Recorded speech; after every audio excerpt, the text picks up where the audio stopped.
കാട് പറഞ്ഞ കഥകൾ. ഇതിലൊരു കഥയുണ്ട്, അരിക്കൊമ്പൻ. അനിസാർ എഴുതിയ പുസ്തകമാണ്, താങ്കളുടെ പുസ്തകമാണ്. അരിക്കൊമ്പൻ എന്നുള്ള കഥ, ഞാൻ അരിക്കൊമ്പൻ എന്നാണ് അതിൻ്റെ പേര്. ഞാൻ അരിക്കൊമ്പൻ. താങ്കൾ ഒരു അരിക്കൊമ്പൻ ഫാനാണോ? Arikomban fan in the sense, ഇപ്പോൾ അതിൽ രണ്ട് വ്യൂസ് ഉണ്ട്. അരിക്കൊമ്പൻ എന്നുള്ള ഒരു ആന, ആ ആനയുടെ മാനസികാവസ്ഥ എന്താവാം എന്ന് ഞാൻ ചിന്തിച്ചിട്ടുണ്ട്. അതൊരു ജീവനോടുള്ള എൻ്റെ ഒരു ആഭിമുഖ്യമാണ്. പക്ഷെ അരിക്കൊമ്പന്റെ ചെയ്തികളെ ഞാൻ ന്യായീകരിക്കുന്നില്ല. താങ്കൾ വനംവകുപ്പിലെ ഉദ്യോഗസ്ഥനായതുകൊണ്ട് അല്ല, അതുകൊണ്ട് മാത്രമല്ല, മനുഷ്യപക്ഷത്ത് ശരിക്ക് നമ്മളിത് എപ്പോഴും പറയുമ്പോൾ ഇത് ശരിക്കും നമ്മളാണ് ആ റിസീവിംഗ് അനുഭവിക്കുന്ന ഒരു സ്റ്റേജിൽ എങ്കിലൊന്നും ഉള്ളൊരു കാര്യം കൂടെ നമ്മൾ ആലോചിക്കണം.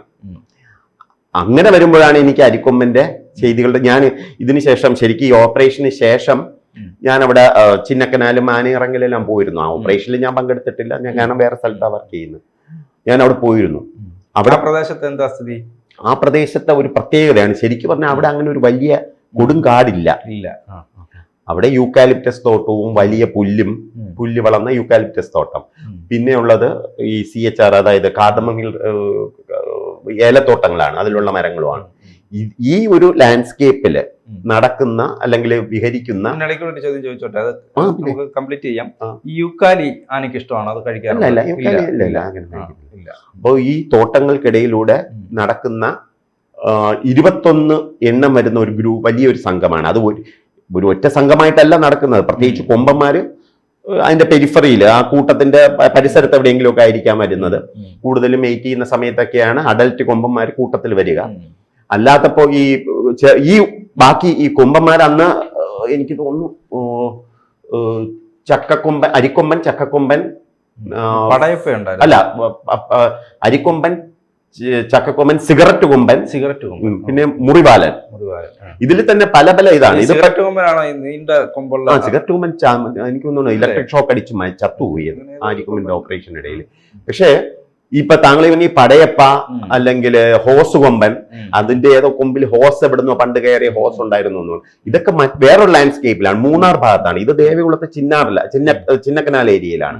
അപ്പൊ ഈ സ്ഥലത്തുള്ള ഈ എന്താണ് ഇപ്പം ഈ സിഗരറ്റ് കൊമ്പനും അരിക്കൊമ്പനും നമ്മൾ അവിടെ നിന്ന് മാറ്റി. അതിനുശേഷം ഉള്ളത് 19 എണ്ണമാണ്. ഇത് തന്നെ 3 ഗ്രൂപ്പോ ഒക്കെ ആയിട്ടാണ് കാണുന്നത്. അപൂർവം ചിലപ്പോൾ ഇത് ഒരുമിച്ചും കാണും. അതാണ് അവിടുത്തെ സ്റ്റേജ്. അപ്പൊ ഇതിന് പലപ്പോഴും ഈ എന്താണ് ഈ ഏലത്തോട്ടത്തിലോട്ടും തിരിച്ചു ഇങ്ങനെ സഞ്ചരിക്കുമ്പോ ഇപ്പൊ നമ്മൾ ശരിക്ക് ഈ എന്താണ് ആനത്താര അല്ലെങ്കിൽ എലിഫന്റ് കോറിഡോർ എന്ന് പറഞ്ഞൊരു സംഗതിയുണ്ട്. പണ്ട് മൃഗങ്ങള് ആനകൾ ഇങ്ങനെ ഒരു സ്ഥലത്തു നിന്ന് മറ്റൊരു സ്ഥലത്തിലോട്ട് സഞ്ചരിച്ചു. അന്നൊക്കെ എല്ലായിടവും കാടായിരുന്നല്ലോ.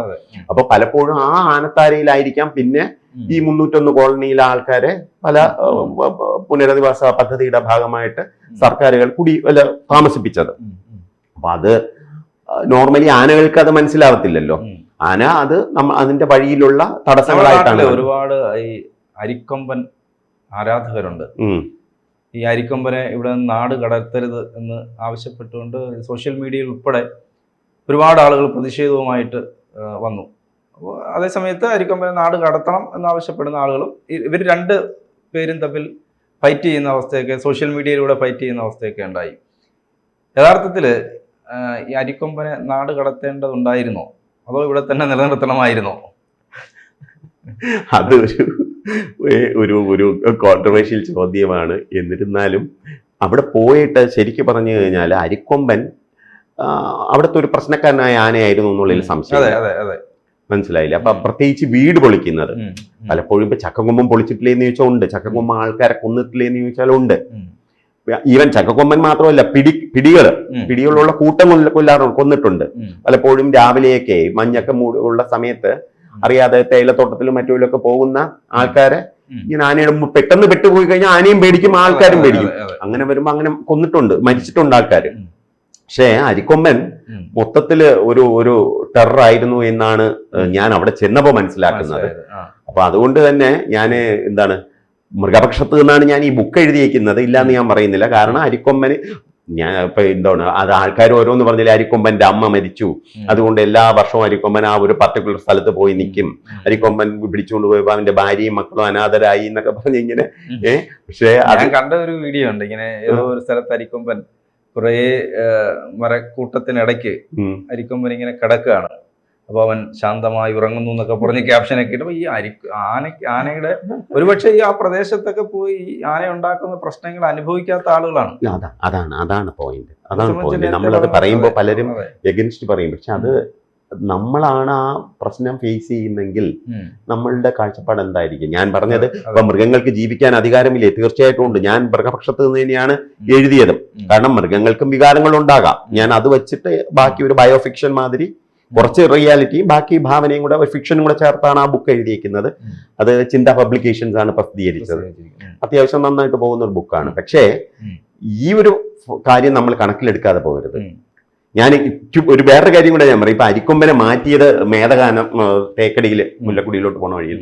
പക്ഷെ എനിക്ക് ഈ അരിക്കൊമ്പൻ ഞാൻ അവിടെ ചിന്നക്കനാൽ പോയിട്ട് അരിക്കൊമ്പനെ പിടിച്ചുകൊണ്ടുപോയ സ്ഥലത്ത് ഈ ലോറി അരിക്കൊമ്പനെ കയറ്റാൻ വേണ്ടി വന്നു. പിന്നെ അരിക്കൊമ്പനെ കയറ്റുന്ന ദിവസം മഴ പെയ്തു ഇല്ലേ? അതൊക്കെ ഇപ്പൊ പ്രകൃതി കരയുകയാണോ അതെന്റെ അമ്മയാണോ? അങ്ങനെ ഞാൻ വെറുതെ അതും കൂടെ വച്ചിട്ടാണ് ഞാൻ അത് എഴുതിയത്. പക്ഷെ എന്നിട്ട് ഞാൻ മംഗളാദേവിയിൽ ശരിക്കും അത്രയും നാൾ പിന്നെ ഒന്നുകൂടെ മംഗളാദേവിയിൽ പോയി. എന്തിനെന്ന് വെച്ചാൽ ഈ അരിക്കൊമ്പനെ കൊണ്ടുപോയ വഴിയിലൂടെയാണ് പോയത്. അതിനുശേഷം അത് അവിടെ നിന്ന് പിടിച്ചിട്ട് നമ്മളുടെ തമിഴ്നാട്ടിലോട്ട് മാറ്റി. മാഞ്ചോല അവിടെയാണ് ഇപ്പൊ ഉള്ളത്. അപ്പൊ എന്നിട്ട് ഞാനും എന്റെ റേഞ്ച് ഓഫീസറും ഉണ്ട്, യശവന്തുണ്ണിയിലെ സുധീറും എന്റെ ഫോറസ്റ്റ് സന്തോഷമുണ്ട്. നമ്മൾ മൂന്നുപേരും കൂടെ ഈ അരിക്കൊമ്പനെ കാണാനെന്ന് പറഞ്ഞപ്പോ സുധീർ കേരളത്തിൽ നിന്ന് പോകുന്ന ആദ്യത്തെ DFI റേഞ്ച് ഓഫീസർ ഫോറസ്റ്റ്. നമ്മൾ എന്നിട്ട് നമ്മുടെ സ്വന്തം വണ്ടിയിൽ നമ്മൾ വെറുതെ മാഞ്ചോല പോയി.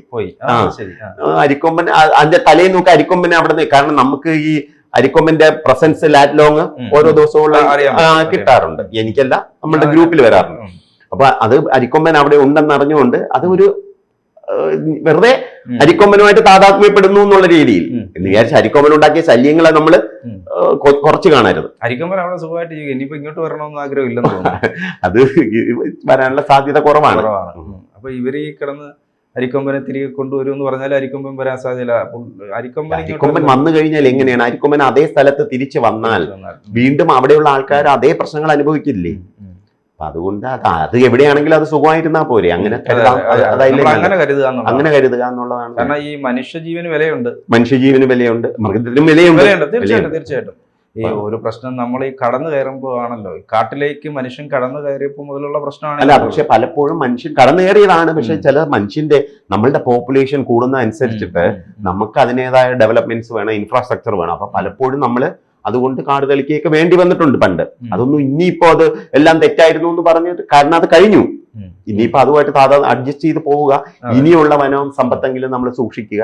ഇനി നമുക്ക് പറ്റിയിട്ടുള്ള ഇതേണക്കുള്ള തെറ്റുകൾ മീൻസ് അങ്ങനെ ഉണ്ടെങ്കിൽ അത് ഒഴിവാക്കുക. അരിക്കൊമ്പൻ, ചക്കക്കൊമ്പൻ, പടയപ്പ, ഇപ്പൊ ഇങ്ങനൊക്കെ പറയുന്ന ആനകള്, ഈ ആനകളെയൊക്കെ നമ്മൾ നേരത്തെ സംസാരിച്ചിട്ടുള്ളതാണെന്ന് തോന്നുന്നു. ഈ ആനകളും മനുഷ്യരും തമ്മിലുള്ള ഈ പ്രശ്നം ഒരു യുദ്ധമാണല്ലോ ശരിക്കും പറഞ്ഞാൽ. ആനയെ പേടിച്ച് ജീവിക്കുക എന്ന് പറയുന്ന ഒരു അവസ്ഥ ഭീകരമാണ്. ചെറിയ ശബ്ദം കേട്ടാൽ പോലും ഉറക്കമില്ലാത്ത ഒരുപാട് ആളുകളുണ്ട്, നമ്മൾ വിചാരിക്കുന്ന പോലെയല്ല. അപ്പൊ ഈ അത് തീർക്കാനുള്ള എന്തെങ്കിലും വഴിയുണ്ടോ? അത് നമ്മൾ നേരത്തെ പാമ്പിന്റെ വിഷയം പറഞ്ഞ മാതിരിയാണ്. ഇത് ഇന്നും ഇന്നലെയും തുടങ്ങിയ ഒരു ഇഷ്യൂ അല്ല. മനുഷ്യൻ സെറ്റിൽഡ് അഗ്രികൾച്ചർ തുടങ്ങിയ, അല്ലെങ്കിൽ ഇത് എവിടെയെങ്കിലും കൃഷി വനം തെളിച്ച് കൃഷി ഇറക്കി താമസിച്ച് തുടങ്ങിയത് മുതലുള്ള ഒരു ഇഷ്യൂ ആണ്. അങ്ങനെ അതിന് പല പല കാരണങ്ങളുണ്ട്. അതൊരു വലിയ ടോപ്പിക്കാണ്. ഇപ്പൊ നമ്മള് ഈ എന്താണ്, ഇപ്പൊ ഈ ഇവിടെയാണെങ്കിൽ നമ്മൾ അവിടെ ആനയുടെ വഴിത്താരയിൽ ആൾക്കാർ താമസിപ്പിക്കേണ്ടി വന്നു. അതേമാതിരി തന്നെ നാട്ടുമ്പുറത്ത് കാടുമായിട്ട് ചേർന്നുള്ള സ്ഥലങ്ങളിൽ പണ്ട് പിന്തുടർന്ന കൃഷി രീതികളല്ല ഇപ്പൊ ചെയ്യുന്നത്. വാഴയോ കൈതച്ചക്ക, പൈനാപ്പിളോ, അല്ലെങ്കിൽ മറ്റേ ട്യൂബേഴ്സ് ഉണ്ട്, മറ്റേ കപ്പ, ഇങ്ങനെയൊക്കെയുള്ള സാധനങ്ങൾ കൃഷി ചെയ്യുമ്പോൾ നോർമലി സസ്യാഹാരികളായ ജീവികൾ കൂടുതൽ ഇങ്ങോട്ട് ഇറങ്ങാനുള്ള സാധ്യതയുണ്ട്.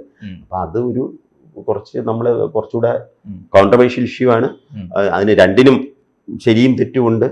പിന്നെ അതുകൊണ്ട് തന്നെ അത് നമ്മളുടെ ഞാനിപ്പോ പറയുന്ന വനം വകുപ്പ് പറ്റുന്നതെല്ലാം നമ്മൾ ചെയ്യുന്നുണ്ട്. എന്നാലും ഇമ്മീഡിയറ്റ് ആയിട്ട് ഒരു ദിവസം കൊണ്ട് തീർക്കാൻ പറ്റുന്ന ഒരു ഇഷ്യൂ അല്ല. അരിക്കൊമ്പനെ സാറ് എന്തുകൊണ്ടാണ് ഇഷ്ടപ്പെട്ടത്? അരിക്കൊമ്പനെ ഞാൻ ഇഷ്ടപ്പെട്ടു എന്ന് പറയാൻ പറ്റില്ല. ഫാനല്ല. അരിക്കൊമ്പനെ സംബന്ധിച്ച് വനം വകുപ്പിലെ ഒരു ഉയർന്ന ഉദ്യോഗസ്ഥൻ അരിക്കൊമ്പന്റെ ഫാനാകുക എന്ന് പറഞ്ഞാൽ അരിക്കൊമ്പൻ ഇത്രയും വലിയ സന്തോഷം വേറെ ഉണ്ടാവില്ല. അരിക്കൊമ്പനെ അത് മനസ്സിലാക്കുന്നുണ്ടോ അരിക്കൊമ്പൻ മനസ്സിലാക്കുന്നില്ല. പക്ഷെ ഞാൻ എന്തെങ്കിലും അങ്ങനെ അരിക്കൊമ്പിന്റെ ഒരു ഫാനല്ല ഞാൻ. അരിക്കൊമ്പിന്റെ അല്ല, ഞാനിപ്പോ ആ ബുക്കിന്റെ കാര്യമാണെങ്കിൽ നെയ്യാറിലെ സിംഹത്തിനെ പറ്റിയും കോട്ടൂരിലെ ആനയെ പറ്റിയും അങ്ങനെയുള്ള എല്ലാത്തിനെ പറ്റിയും ഞാൻ എഴുതിയിട്ടുണ്ട്. അത് ഒരു മൃഗത്തിന്റെ അരിക്കൊമ്പനോട് ഒരു പ്രത്യേക സ്നേഹമുണ്ട്. അങ്ങനെ പ്രത്യേക സ്നേഹം ഇല്ല. എല്ലാത്തിനെ പറ്റി എഴുതിയിട്ടുണ്ട്. അത് ഞാൻ പറഞ്ഞില്ല, മൃഗത്തിന്റെ ഒരു ചിന്താഗതി ആണെങ്കിൽ എങ്ങനെ ഇരിക്കും എന്നാൽ ഇപ്പൊ കോട്ടൂരിൽ എന്ന് വെച്ചാൽ സോമൻ എന്ന് പറഞ്ഞ ആനയാണ് അവിടുത്തെ ഏറ്റവും 84 വയസ്സായി. അപ്പൊ ആ ആന അവിടെ വന്ന കൊച്ചാന ഇപ്പൊ പുതിയതായിട്ട് വന്ന ആനകൾ ഉൾപ്പെടെ അത് കാണുന്നുണ്ട്.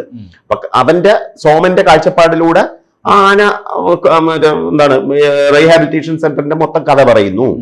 അതേമാതിരി ഇപ്പൊ നെയ്യാറില് ലയൺ സഫാരി പാർക്ക് ഇപ്പൊ പൂട്ടിപ്പോയി.